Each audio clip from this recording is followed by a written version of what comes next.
This is Ask Joe number 197, the Frankie Barranco edition. So instead of doing the normal intro that I normally do, where there's some sort of silliness happening right here, we're going to actually play some real music and put that in place of my silliness just for 1 week, and then we'll get back to silliness next week. If you've been following me for any length of time, or if you've been a Dueling Mixes member for the last maybe 6 months or so, then the name Frankie Barranco may ring a bell for you. Frankie is a friend of mine. She's a wonderful singer, songwriter, and she had me produce her latest EP, which just released this past weekend, and I'm so proud of it and excited for it, and I'm excited to share it with you. In the future, coming up over the next few weeks, you can expect to see some behind the EP videos from me, where I walk through the sessions themselves and show you kind of sneak peek behind the scenes stuff of the tracks and how we produced each of the songs. So be on the lookout for that. But until then, there'll be links below if you're listening to this recording, or you can just search for Frankie's name, Frankie Barranco, Barranco.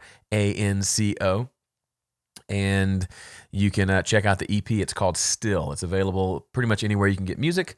So go listen to it, maybe even purchase it if that's your thing, and check it out, because it's some really great music, and it was all done 100% in home studio. So drums were recorded at my buddy Tim Horsley's house. Everything else was recorded here in my studio in these two rooms, except for cello, which was recorded by my friend Brent Milligan in his home studio. So it's very much a home studio project, and the song came out really well. So what I want to do, instead of kind of my normal opening monologue, what am I, Jimmy Fallon? I want to actually, instead, I want to introduce a song and then play it for you, and then we'll jump into your questions. So the song I'm going to play for you is the final song on the EP. It's a song called The Chorus, and it's a beautiful song. It starts off with just piano played by yours truly, and some vocals, and then eventually some cellos come in, drums, and there's guitars, and there's violins, and there's glockenspiel and Fender Rhodes and more electric guitars and a bunch of percussion loops that I put together. And so it just continues to grow into this beautiful song. And what was interesting, and kind of the one lesson I want to talk about, not lesson, but the one kind of interesting thing from this song that makes it unique, and one of my favorites on the EP, is for a long time they kept telling me we'd like to put a vocoder effect on Frankie's vocal in verse 1. And so, I heard them, but then I don't have a vocoder, either hardware or software. And so it got down to like getting time to mix this thing, and they still were wanting this vocoder sound. So I decided to either do some research and buy one, or figure out a way to do it some other way. And they played me a song that they really liked that had the effect they wanted. And it sounded kind of like a vocoder, but to me it just sounded like a single vocal that had been split into multiple pitches, and to create kind of a faux harmony. So I thought, well, I've got Melodyne. I can do that without having to get a vocoder. So I set it up, and I took her vocal and I duplicated it a bunch of times, and then I put Melodyne tuning software on each of those vocals and moved the pitches around until I got a really interesting harmony. It's not a straightforward harmony. There's some dissonant notes in there that I think work really well. And so anyway, there's more to the story behind the song, but it needed to be dissonant. It needed to be kind of almost a little creepy, if that makes sense. And so that's what we did for the intro. And then the rest is just a build up of just really beautiful background vocals, lead vocals, and all the other instruments that I mentioned. So without any further ado, let me cue this up, and I'll play the entire song for you to listen. Enjoy it, and if you really like it, go search for Frankie on Spotify or iTunes or Apple Music or Amazon Music, and be sure to at least add it to your library. If not, go buy it on iTunes. I'm sure they would appreciate the support. And without further ado, here is Frankie's song called The Chorus.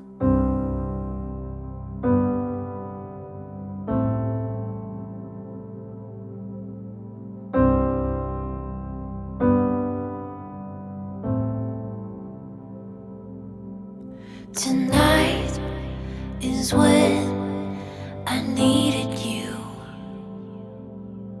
'cause you're the only one who knows the way I tick and crumble.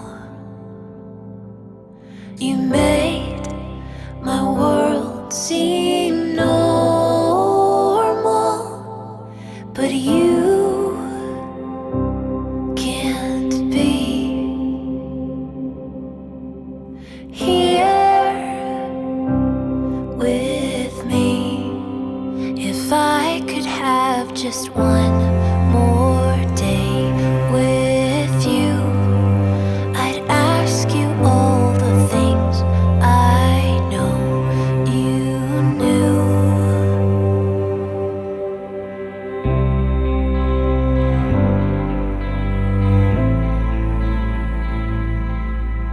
I'm here, you're here, we're together. So much to ask, but you just stare. We don't have time for silence. Wake up, say something now, but you can't be here with me.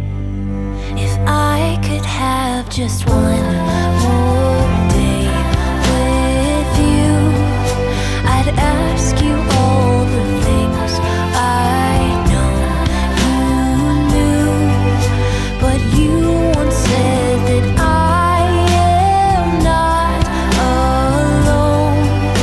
I'm singing in the chorus of Earth's groan.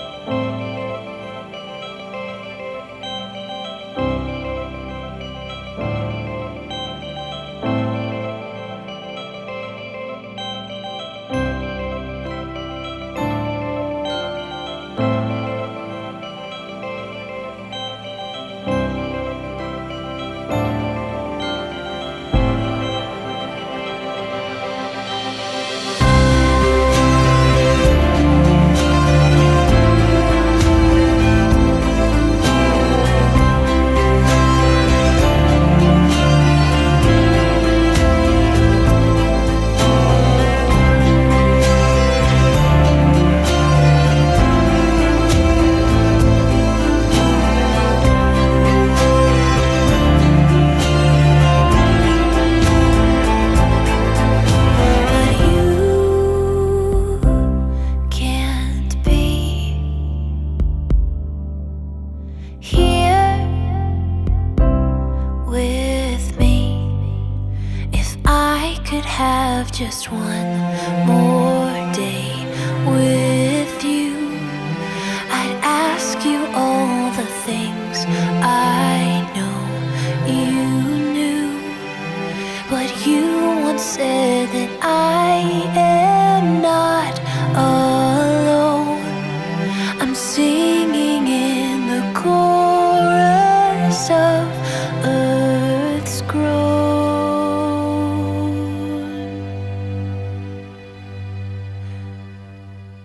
There you go. That is The Chorus by Frankie Barranco. Recorded, mixed, mastered, produced by me. But man, when you've got such good source material, I tell you this all the time, don't I? If you've got really good musicians, really good performances, really good arrange, the rest of it's just easy. I think I wrote an email about this yesterday.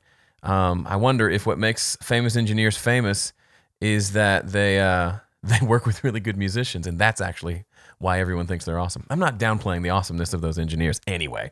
Thank you for listening, and I really do hope you'll go out and find Frankie's music and share it with the world. The world needs to hear good music like that. So if you have any questions for me, we'll transition. I don't even have the boom section in today's podcast. We are completely off the rails, but I'll say boom. There you go.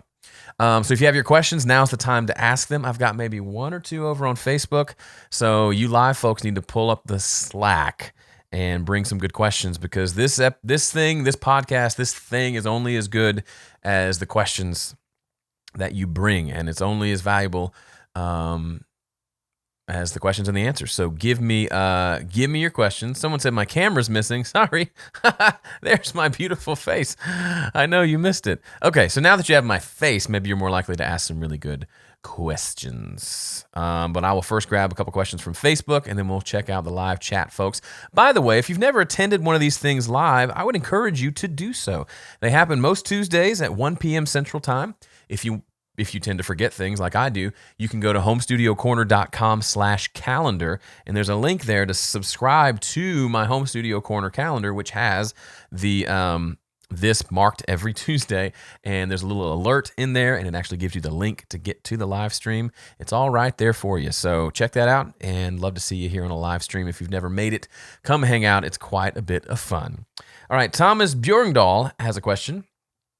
Thomas, I'm really going to keep trying on your last name. Just let me know when I get it. Bjorndal. Bjorndal from Norway. He says, short question on mixing with headphones. Is it a bad idea to mix with noise-canceling headphones, like the Bose QC15? I don't think it's a bad idea to mix on anything, because I think, whether you mix on, I was just doing a bunch of videos yesterday on mixing, and on one particular part of the mix, I was both listening on these crappy little speakers that I have, and on Apple earbuds, and then on my big speakers, and then my nice headphones. So they can all be helpful. The only concern I have with noise canceling headphones is that they're doing stuff to the sound, right? I'm assuming they're redigitizing the sound, listening to the noise around you, and then introducing essentially a canceled out. They flip the polarity of that noise signal and introduce it back in so that all you hear is the sound and not the noise. That's cool. And that technology blows my mind. I don't know how necessary it is, right? Because your studio is probably a fairly quiet place. So you don't need the noise canceling, which I'm guessing you're not asking that. You're just saying, are they good headphones to mix on? And I would say if they're good headphones, they're good headphones. It may not be quite as accurate because of all the noise canceling that's happening. I wouldn't reach for them as my go-to personally, but if I had some, I might listen to my mix. I might check my mix. I might even try to mix. The real answer is if you like them and you like the way they sound, go for it. I mean, you could mix a song in your car if you wanted to. Try a mix or two and see how you like it. Is it make it easier for you to mix? Does it make it harder? Does the mix come together more quickly, or does it actually end up taking longer because you're not hearing it like you need to be hearing it?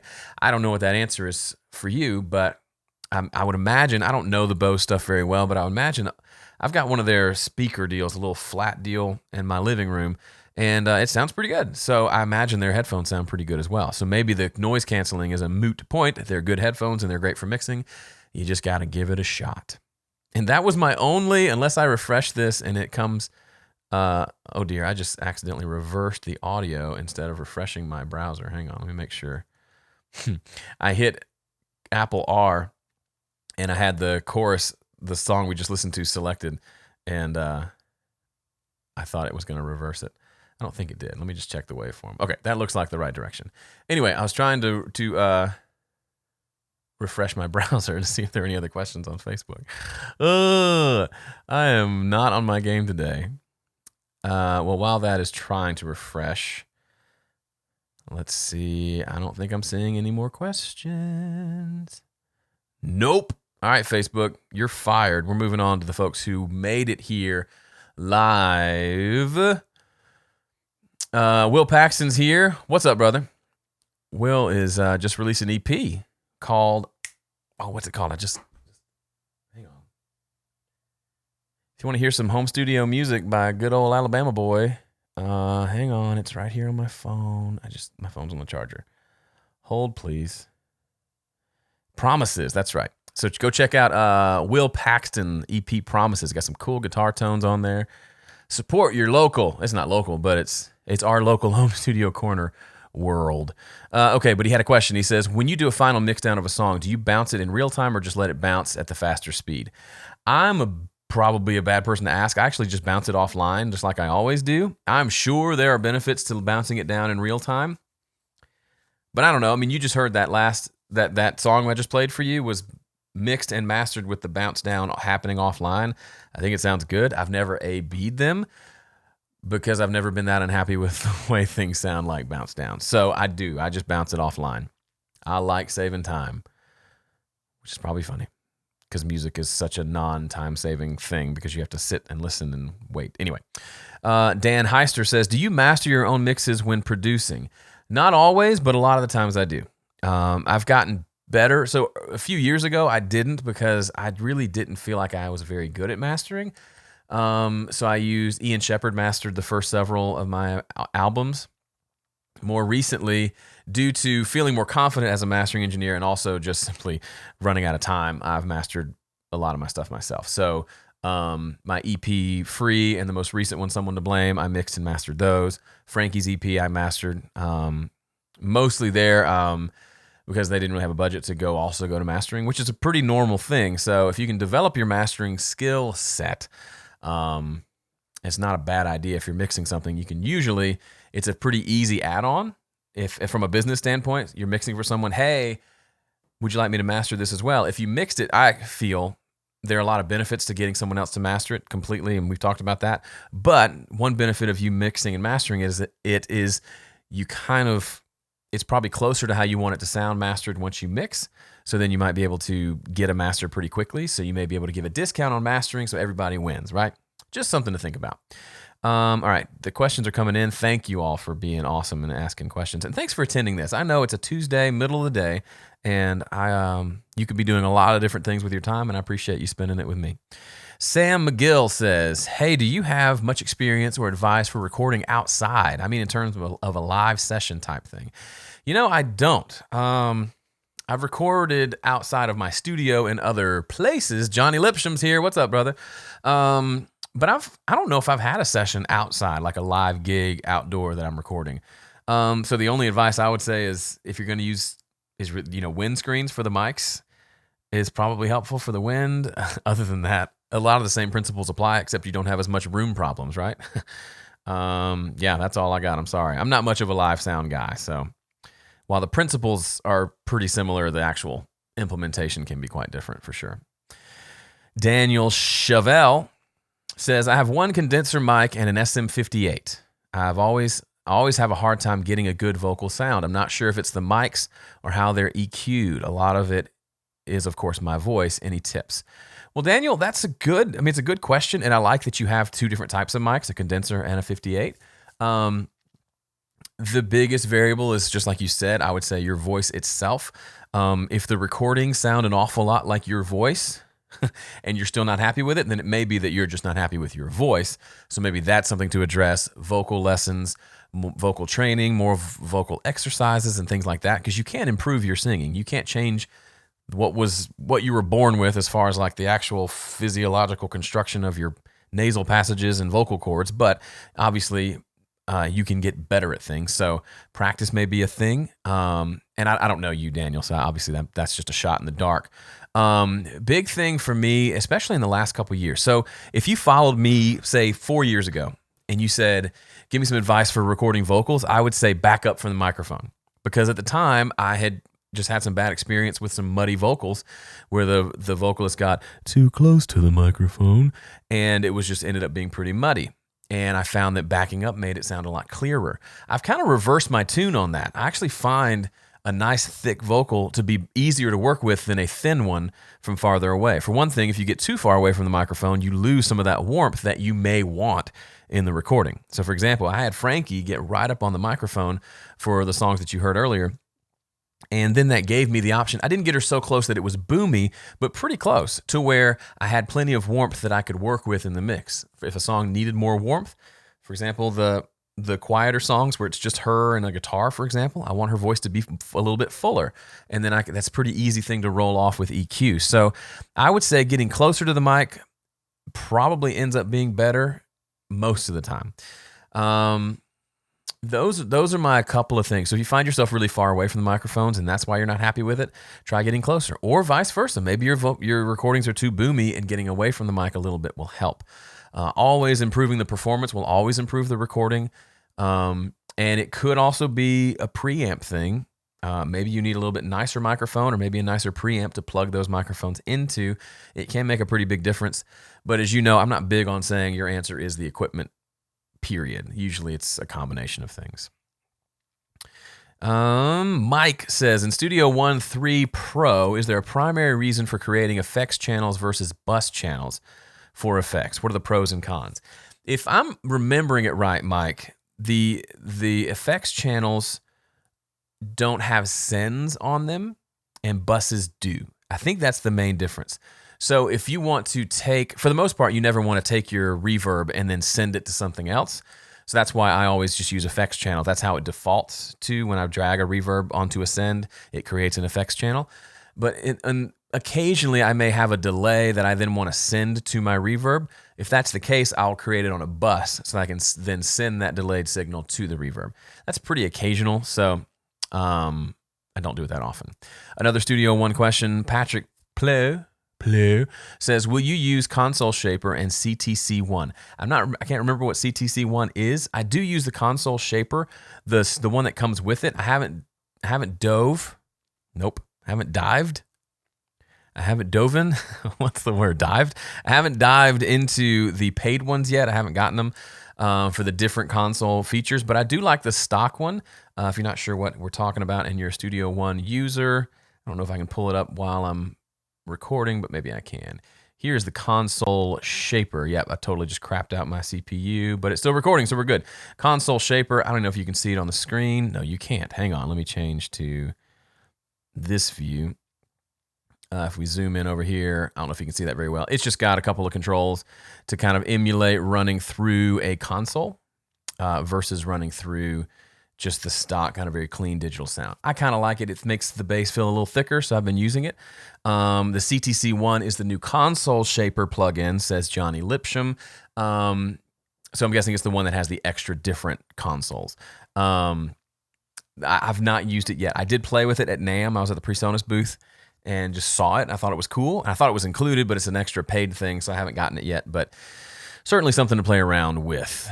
But as you know, I don't like going too far down the extra plugins thing. The one thing I've bought probably in the last 3 years was like a month ago. I bought from PreSonus's website. They have some impulse responses for some spring reverbs that I've added to the impulse response reverb that I have inside of Studio One, which I'd never used because I never had any impulse responses for it.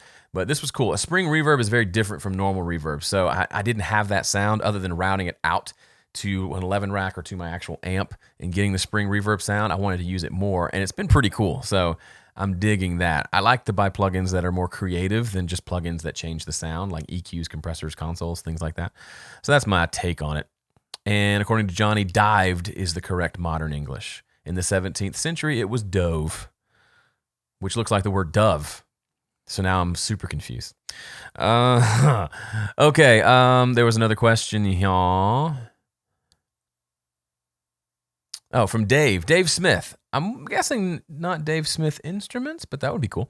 He says, business question. I've realized an album called Becoming One by Berzer Bandana on Bandcamp. People are streaming but not downloading. Is this the way the music business? Is this the way of the music business now? So, I'm sorry, you released an album and you're noticing people are streaming it, but they're not actually downloading it. I think that is kind of the way things are. I mean, think about what are two of the most popular ways people listen to music right now? Things like Spotify and Apple Music. Spotify, you can do it for free. You just have to listen to commercials. And then Apple Music for $10 a month, you can listen to pretty much not everything, but almost everything in the iTunes library. I have a subscription to Apple Music fairly recently, actually, and I'm really digging it. I think while it's nice that when people buy your music, to me, I'm more and more convinced from a business standpoint that the music is just one of the marketing tools of your business being you as a musician. It's a hard question to answer, and I don't have it figured out strictly from being a musician and performing for money standpoint. But I will say, like, yes, it would be nice if record sales have not changed at all, but they have. And if you spend too much time bemoaning that fact, you end up sounding like somebody who had a horse and buggy company and bought up a bunch of horses right when Henry Ford released the Model T. He can complain that everybody's buying these cars and that horses are more dignified and it's a better experience. You don't go as fast, so you enjoy your company more, and it's a more organic, earthy experience. I mean, you could sell me on riding a horse and buggy, but the people spoke and the people wanted a car. And what's interesting is Henry Ford, I think he said, if I had given the people what they wanted, I would have made a faster horse carriage or something like that. People didn't know they wanted a car. Then he produced it, and then it started to sell because people did want that. So good or bad, people want to stream music. When you were a kid, I imagine you listened to a lot of music on the radio. You didn't pay for that. You just listened for free. It's kind of like that, except now it's any music you want to whenever you want. It's music on demand. And those systems do pay streaming royalties. So maybe Bandcamp doesn't. I'm guessing they don't. Maybe they do. I don't know. So maybe getting your music onto Spotify and Apple Music so that if it happens to get picked up by a major playlist or something like that, then you get some payment out of the, if you get a couple million streams, you might make a little bit of money. I don't know. But to have your entire business model as a musician based on selling albums online, it's going to be an uphill battle. You'll have some people for sure. I have somebody just about every day buy something that I've made musically, but for the most part, they stream it. If I went and looked at the stats, there's a lot more streams than there are purchases. And I'm the same way. If I really like an artist, I will buy their album because I want them to see the money. But if it's someone I'm not sure I like, then it's more, I might just listen to it. And then maybe the thing about it is having access to the music, because I don't want to pirate the music, I will more than likely want to just not listen to it rather than listen to it illegally, if that makes sense. So for me, if I can get it through a legitimate means, through Apple Music, for example, I'm much more likely to go through their entire back catalog and actually become a super fan so that the next time they play Nashville, I'm going to buy tickets and go. That's kind of the way I look at it. The music is a demonstration of what you can do, and then maybe the thing you sell is a live performance or a special, package of material or special recordings that you can't get anywhere else. Maybe all your old albums are streaming and your new one is for sale. I mean, there are options to that. And the one obvious example, somebody just said it in the chat, is the new, quote, business of music is music education. And whether you like that or not, I mean, in a lot of ways, I make my living through music, through making music, but really the actual making of the music isn't what people are buying. They're buying seeing my process. So you're here because you've seen me do something online that you liked, that connected with you, that was educational or maybe even entertaining. And so you're back to hear more because there's some value here, right? For you people here on the live stream or if you're listening to the recording, I've done something that you find valuable. And a few of you, and I see a few here, like, Johnny Fuller. I saw a few others in the chat. It's kind of scrolling down. I can't see as many.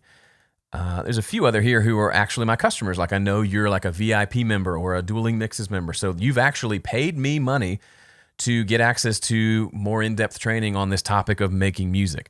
Is that the way I envisioned it when I was 16 and wanted to be a rock star? No, but it's really cool and I love it. And so when people say, how do I make money from my music? I say, I don't know how you make money from your music, but I've managed to make a living through this, like making music, and I sell some music, but the bulk of what that redirects back into is this home studio corner thing that is actually providing something that's people actually find valuable in the world.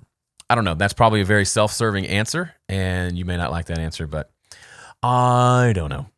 I think there is still some money to be made, and I think for me, I would rather my music be heard and out there than put up a paywall so soon that less people are going to hear it. I've got more chances of something cool happening 2-3 years down the road if I let my music be out there than if I put it behind a paywall, and only a small group of people are willing to pay for it, and then I may miss out on other opportunities that I don't even know of yet.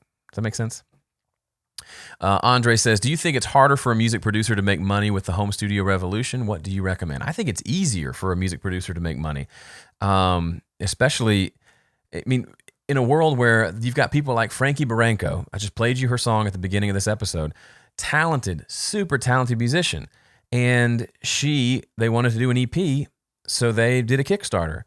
And they raised a couple $1,000s. And they used that money to pay the musicians, right? And to pay to get the CDs made and all that. And to pay, they actually did end up paying me, but I was doing it for free because they played in a bunch of shows with me in my band. And I said, hey, let's do a barter thing. You come play in my band, and go to a bunch of these rehearsals and play in these shows and go play on the radio with me. And then if you need to get in my studio, let's do that. And so it worked out in a way that it worked out, right? But I think that's completely doable now. If you asked me that question 30 years ago, it would be hard for me to answer because I would have been 2. But if you asked an adult 30 years ago, it'd be a different story. You couldn't make a record for $3,000, right? Because the studio, just to get the equipment, would have been multiple tens of thousands of dollars, or access to the studios and all that. So this recording revolution, to steal Graham's term, has made it much more accessible. Now that means that you and about 20 other people in your neighborhood also have home studios, so there's more competition there, which means you've got to be good. You've got to actually be good at what you do, and that's how it should be, right? You don't want to be the only person in your town that does recording and then get all the business just by default, do you? Don't you want to get the business because you're good at what you do? That's what I think is the game. And because there's more music, there's more noise, there's more bad music being made. So stand out as someone who makes good music, and I think things happen. But you can't just stay in your bubble. You've got to get out there and put yourself out there, however that looks, whether that means just connecting locally or if it means developing an online presence so people know who you are and eventually come to you when they need you. I don't know. You got to figure that part out on your own. But those are my thoughts on the matter. I'm getting long-winded. I need a sip of my Popeyes Diet Coke. Do you have any tips for mixing long songs? I've recorded a 12-minute song, but now I've got to mix the thing, and I'm feeling quite overwhelmed. Man, long songs, usually they're not your typical arrangement, I have found. So if it's 12 minutes long, it's almost like it has movements like a piece of like orchestral classical music. Not saying it sounds like classical music, but I'm guessing it has sections, like almost sounds like 3 or 4 different songs meshed into one. You may want to treat it that way and just treat one section and mix that till it sounds good and then move on to the next section and mix that. The problem with that is when you if you do any fader automation, as soon as you want to start changing that, it becomes more awkward because you can't just pull the fader down. You've got to rewrite new automation. So that's something to consider. But for the most part, I would mix it like anything else. It just may take longer because it's 3 times as long as a normal 4-minute song. You know what I mean? So I understand you're overwhelmed. I would just start. Just start and do. If you haven't watched my Mix Together series, I talk a lot about just set some levels, get a good basic mix going, and then just listen for problems and fix the problems until you don't hear any more problems. Got it? Good. By the way, if you don't come to these live streams, you miss out on some of the cool interactions that happen in the chat. I can't read them all out because there's just too many. But for example, Sam Kanak, who is a fabulous engineer, producer, mixer out of LA, and he's got a YouTube channel that you should check out. I think it's just his name, Sam Knaak. And Sam, remind me the name of the channel if it's different or if it's the name after your studio. Anyway, Sam shows up regularly to these things, and he's answering questions about publishing and royalties and things that I just can't really speak to. So, Sam, we should do something together, buddy. I don't know how we do it live unless you come to Nashville or I come to you, but let's just let that simmer. And Kurt, thank you. Kurt said he appreciates what I do. Andrea, or I'm sorry, not Andrea, Andre, sorry, a little slight dyslexic moment. Would you recommend using more than one DAW or just sticking to one? Man, I recommend with my whole heart sticking to just one. As someone who has switched from Pro Tools to Studio One a couple years ago, I still don't actually recommend switching unless you just got a good reason. I don't know if I had a good reason. I just did it because I had to learn Studio One for other reasons, and then I kind of liked it and just kind of switched. But unless that your DAW does something that doesn't do something that you need and another one does, I would say just stick with what you know, because you can do it all in all of them, right? I use Studio One. Graham Cochran uses Pro Tools.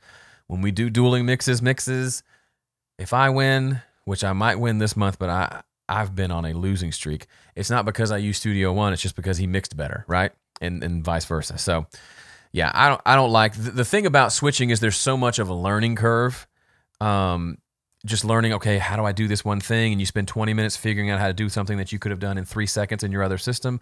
To me, that's a waste of time that I can't stomach as well. If I could do it quickly over here, I don't know why I would do it slowly over here. Eventually you'll get fast, but that learning curve, I feel like for most people who struggle to find time and make time to make music, to switch DAWs will just add more time for learning. That's less time for making music. And for some people, it can actually be an excuse, right? A way to procrastinate. I don't want to do that album. I'm scared it's going to sound bad. So let me learn a new system, a new DAW. So I'll feel productive, but I'm not actually doing anything worthwhile. I'm not saying you're doing that, Andre, but I bet somebody who's listening to this is doing it. Andrew with a very practical question. How much does it cost to become a member of Dueling Mixes?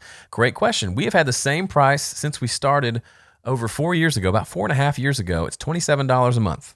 You're not committed. You can cancel any time. And the coolest thing, if you didn't know this, it used to be when you join, you just get access to the current material. We've opened up the backlog. So if you join today, you'll have access to over 50 songs to mix. That's 50 videos from me, 50 videos from Graham, 50 coaching calls. It's actually more like 54 now or something. So it's a stupid value, to be honest. Like stupid, like we may have made a mistake. I'm kidding. But yeah, check it out. Dueling Mixes, www.duelingmixes.com. DUELING mixes.com. Ooh, Gary, any mixing tips or tips for mixing a cappella? A lot about a cappella is in the recording and in the editing, getting it really clean. I'm actually going to be, I may change my mind on this, but in about a week, hang on, let me see when I'm doing it. Yeah, I think it's next Monday. Check my old paper calendar here. Yeah, next Monday I'm going to be working on what I think is going to be an acoustic, a cappella song that I'm doing for Good Friday. So it's one of my favorite Christian hymns. It's called "O Sacred Head Now Wounded," and it's got a rich history. St. Matthew's Passion, which was done by Bach. He has several versions of that hymn with different harmonizations, and they get more. And St. Matthew's Passion is essentially I'm sorry, this is totally off topic. It's essentially the book of Matthew from the Bible set to music, so it's really long. But it has this same recurring song, which is the tune to "O Sacred Head Now Wounded." It's in German, so it's not singing that. But every time you hear that, it gets a little bit more complicated in the way it's harmonized. So the 4-part chorale harmony is a little more complex. And the final time you hear it, I believe in the story, is right around the time Jesus dies, which corresponds to Good Friday, and the harmony just gets really dissonant and really like odd, but it's beautiful. And so I want to do an a cappella version of that. If not the entire thing, then just an acoustic version of the song that finishes a cappella. Anyway, I'm doing all that, and I'll document the whole thing as the behind-the-scenes content for this month for my VIP members, which you can join at homestudiocorner.com/VIP. I'm sorry, I'm not trying to make this a big commercial. So if you want to see more of that, you'll see that there. But yeah, as far as mixing a cappella, I think a huge amount of it is in the editing and the tuning to get it sounding really, really perfect. And then the mixing, I feel like it's probably a little more simple because there's just not much there. I'm not a legitimate authority on this. I'll be kind of fumbling my way through that project as I do it next week. So maybe you can join VIP and check it out, and you can see if I just totally goof it up or make it good. But you should check out my buddy Danny Osment. I toured his studio over on my YouTube channel a while back. He's a Dueling Mixes member. Let me find his website for you. If you go to emeraldcitypro.com, stands for Emerald City Production, and click around, you can see he does a lot of acapella stuff. So he travels to a lot of colleges and does their acapella records. And I believe he has a blog and maybe even some like courses on doing acapella music. So he would be the person I would refer you to. That probably should have been my first answer. Anyway. There you go. Way long answer. Can we use the songs from Dueling Mixes as our portfolio for our mixing business? Yeah, absolutely. That's part of the deal. Just make sure you link back to the artist so that they get some love from donating their songs to Dueling Mixes. But otherwise, yes, you can. Sam says, I hate Avid's subscription program. I switched from Pro Tools as well. Yeah. Well, the thing about Avid is I don't think they force you to subscribe. I think it's just an option. I think a lot of people think you have to. I could be wrong, but I don't think you actually have to. Here's one from Nero. Nero. I didn't know we had a Nero on the chat. That's dope. Nero says, I like that you kept the dynamics in the song, the one that I played earlier. What was your thought while mixing and mastering as far as limiting compression? I've got a pretty kind of not idiot approach, but pretty stupid, simple approach to mastering. I use K-system metering, and I set it to K14. And so then my rule is I want it to be hitting in the green and yellow for most of the song, and then hitting in the red for the loudest part. And to me, that gives me 14 dB of headroom above the average level, which means I can push my limiter, I can hit my limiter a little bit, but when I see if that thing's hanging out in the red the entire time, I know it's probably too loud. And that's worked well for me. If you want to know more about K-system metering, search for it. Bobcat's designed it. You can find a lot of nerdy information that I can't explain very well. But it's essentially, it just shows you the average level of what you're listening to, and then you can kind of conform how you mix to that with an eye towards it helps you to avoid over limiting your mix. So a lot of people, their mixes are just too loud, and then they have to put limiters and compressors on there just to get them back down before they clip. This helps you keep it at a more decent level overall. And Gary says, I'm already an HSC VIP member, so he'll be checking out those videos anyway. Love it. Thank you, Gary. Appreciate you. What's your experience using tuning plugins? Are they as accurate and realistic as they are promoted to be by their makers? Here's the thing. If you saw, I did a video just recently where I'm kind of changing my tune on tuning. I used to be kind of an old fart about tuning. I'd rather sing it right than tune my vocal.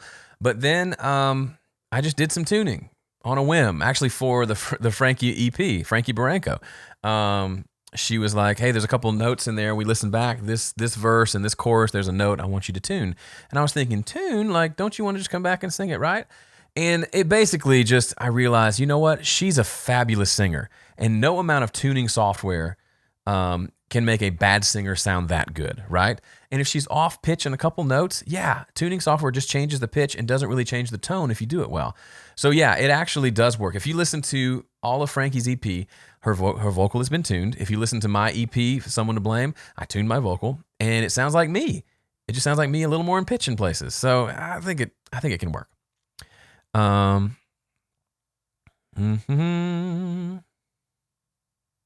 Oh yeah, and Steve Rossbotham, man, this has become a huge commercial for dueling mixes. I didn't plan it this way, just people are being nice. There is a dueling mastering video inside of Dueling Mixes. It's one of the bonuses you get when you join, and it shows my process for mastering a project, but more importantly, it has a video from Ian Shepherd showing himself mastering one of my songs, actually. It's a song called The Story from my album Better This Way. So good. Not the song, but Ian's video. He knows what he's doing, and he's been doing it for a long, long time. All right, I think I'm running out of time. My voice tells me, don't forget the questions above. I'm trying. It just won't scroll up right. Let me pop it out. Let me pop out that chat. I'm popping out the chat. There we go. Let's get that bigger. All right, so Tim, was it your question? You're so humble, Joe. I never know if y'all are being serious or sarcastic. You can't read sarcasm in a chat. Tim said questions above. Tim, if you want to re-ask your question, I'm trying to find it. I can only get to some of, I can't even get to all the questions now. I can see as far up as when people are telling me if it was dove or delved or dived. I've not seen any questions that I missed though. So ask again, Tim. Otherwise, I think we might be done. Ooh, Todd, I missed your question. Todd Mitchell says, when mixing drums, how do you create a sense of cohesion when you have close mics, overheads, and room mics and panning? Do you nudge wave files? Do you run everything through one reverb? Good question. Rarely do I nudge the files. Only occasionally if I need it to be a really tight sound and there's room mics and the room mics are so far away that there's some delay between the original sound and the spot mic and the room. If it's like 20 feet away, there'll be a little bit of a delay, and that can be a really cool thing depending on the song. Maybe you want a little bit of the room sound, but you don't want that delay, that kind of pre-delay thing that's going on. In those situations, I tend to I will nudge it back, but most of the time I don't do any of that nudging. I do some flipping of the phase to make sure phase stuff is good, but I don't nudge a whole lot. As far as making it cohesive, to me, getting the right balance with no plugins yet of kick, snare, toms, overheads, room mics, getting all that at the right levels with the right panning, it should sound cohesive. If it was recorded well and it's a good drummer, that should already sound good. And then from there, if you need more room than your room mic is providing, then yeah, a lot of times I'll actually do a reverb send off of my drum bus. Roll off the low end on the reverb so it just gets the high end, but it gives it kind of just a little bit of glue to hold everything together. Not a ton of it because you've got kick drum going to it and you don't want that to sound crazy. But sometimes if I need more on the snare, I'll do an additional send from the snare to that same reverb and bring it up a little bit more. But I don't think I think about things in terms of making it cohesive as much as just, and a part of it, Todd, may just be listening to more and more drum mixes and doing more mixing. Maybe it sounds very like different elements of the process, but I still try to see drums as one instrument that I'm mixing with a bunch of little components, but still hearing it as one. I don't know if that's helpful. Mike says, what software do you use for this live stream? It's called Wirecast Play. It's really cheap. I want to say it was like $10 or $15. You have to go to YouTube Live. Somewhere in their documentation, they have a link for it. Sean Johnson says, in your slipping through my hands guitar phase fix, you brought the panning in 70%. When I tried that, my phase meter still bounces around all around. Ideas of what I might be doing wrong. So that's a specific dueling mixes thing. There was guitars that when pan hard left and right, there was some phase stuff. I don't know, Sean. It could just be the way your system handles panning. It could be depending on where you have your phase meter in the system. I don't know. I'm sorry. A lot of it, like you can use the phase meter, but a lot of it's your ears too. If you pan it in and it feels better, I'd go with that. Have you ever considered recording an EP or a song using strict dogma, setting up boundaries to boost your creative powers, or forcing yourself to step out of your comfort zone? That's a question from Emil. Emil, I do that all the time. Just this past 2 months ago in February, I gave myself the challenge to record and release an EP in 1 month. Well, I ended up not starting recording until halfway through the month, so I did it all in 2 weeks. So yeah, I'm all about giving myself challenges of different types. Now, as far as you saying dogma, I'm not sure what you mean by that. Sticking to certain, I mean, I've done challenges where I've done and recorded a whole song using only an SM57. I've done challenges where I record a whole song in 24-hour period, where from start to finish, from first note recorded to finished master, has to be within a 24-hour time frame. I do a lot of those things because it's just inspiring to me and it's kind of fun to do. So I don't know if that answers your question, but yeah, I'm all about getting out of my comfort zone. It freaks me out, and then once I get over the freak out, I put my head down and get to work. In your opinion, do you feel that mixing and mastering other people's music helps you become a better musician? Absolutely. I think if anything, it gets me out of my head a little bit and gives me new ideas for production things and recording things. And there's just that collaboration aspect that I think we all need a little bit of. Joe, after I'm done editing and comping tracks in Studio One, how do I clean or consolidate them? Once it's all done, you should select it all and hit Command B, and it'll bounce them all to a new track. You know what? There's one more question I'm going to answer real quick. What's your approach to coming up with intros and outros? Well, I don't know, Paul, do you mean for music or for this podcast? If it's for the music, it's usually just what came out when I was writing. And outros, it's just a feel thing. And a lot of that can come from listening to a lot of music and seeing what they do. But usually I'm just playing, a lot of times it's just the chord progression for the verse, and then I play the verse. And at the outro, usually it's maybe the chord progression for the chorus. Or sometimes there's a turnaround progression that I play after the choruses, before the verses, that I'll use for intros and outros. But that is all the time I have. This is a long episode. Hope you enjoyed it. See ya!